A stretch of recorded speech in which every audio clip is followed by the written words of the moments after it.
ஆளை பிடிக்க முடியல. செம்ம ஃப்ரெஷ் ஃப்ரெண்ட்ஸ். கலவா மீன், புள்ளி கலவா,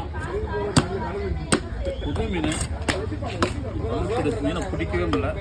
பைப்பர் போட்டு மீன் இப்போ தான் வந்து வேறு லெவல் டேஸ்ட்டு அற்புதமாக இருக்கும். வறுத்தாலும் சரி, குழம்பு வச்சாலும் சரி, வேறு லெவல்.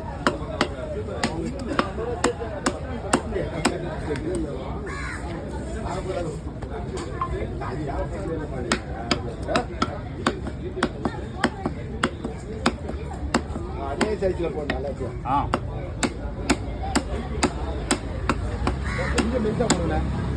கரெக்டாக இருக்கும். கரெக்டாக இருக்கும் இந்த பீஸ் வறுக்கிறதுக்கு, குழம்பு. இது ரெண்டுத்தையுமே கரெக்டாக இருக்கும். ரொம்ப நைஸ் போட்டால் கருவல் மாதிரி இருக்குங்க.